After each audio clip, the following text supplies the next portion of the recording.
بسم اللہ الرحمن الرحیم۔ السلام علیکم ناظرین۔ ایک بوڑھے شیخ کو اپنا ایک مرغا بہت پیارا تھا۔ اچانک ایک دن وہ چوری ہو گیا۔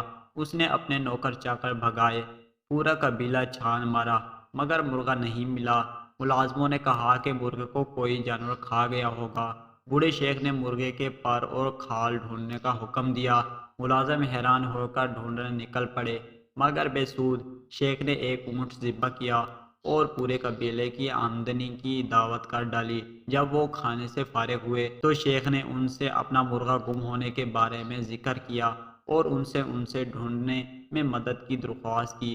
کچھ زیر لب مسکرائے، کچھ نے بوڑھے کو خط بھی سمجھایا، مگر وعدہ کیا کہ کوشش کریں گے۔ باہر نکل کر مرغے کی تلاش پر اونٹ ذبح کرنے پر خوب گپ شپ ہوئی۔ کچھ دن بعد قبیلے سے بکری چوری ہو گئی۔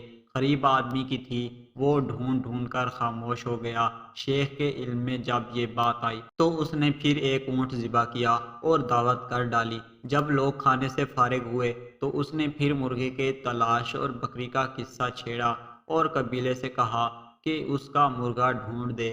اب تو کچھ نے اسے برا بھلا کہا، کچھ نے اسے دلاسا دیا کہ اتنی بڑی بات نہیں، صبر کر لو، اس سے زیادہ اپنا نقصان کر چکے ہو۔ ابھی 3 دن ہی گزرے تھے کہ ایک اور شیخ کا اونٹ رات کو اس کے گھر کے سامنے سے چوری ہو گیا۔ اس شیخ نے اپنے ملازمین کو خوب برا بھلا کہا اور خاموش ہو گیا کہ ایک اونٹ اس کے لیے کوئی مالی وقت نہیں رکھتا تھا۔ بوڑھے شیخ کو جب علم ہوا تو اس نے پھر ایک اونٹ ذبح کیا اور قبیلے کی دعوت کر دی۔ سب کھانے سے جب فارغ ہوئے تو اس نے سرسری اونٹ گم ہونے کا ذکر کر کے اپنے مرغے کو یاد کیا اور قبیلے سے التجا کی کہ اس کا مرغا ڈھونڈ دے۔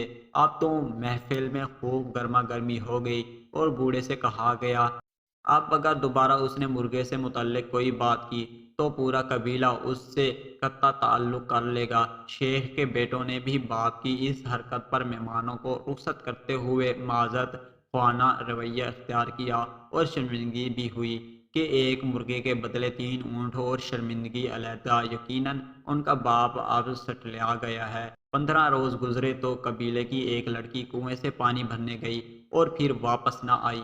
گاؤں میں کوہرام مچ گیا، پورے قبیلے کی عزت داؤ پر لگ گئی۔ نوجوانوں نے جھتے بنائے اور تلاش شروع کی۔ پہلے گاؤں، پھر ارد گرد، پھر مزید گاؤں کے لوگ شامل ہوئے اور ارد گرد گاؤں میں معلومات کی گئی تو پتہ چلا کہ کچھ ڈاکو قریب پہاڑ کے ایک غار میں کچھ عرصے سے رہ رہے ہیں۔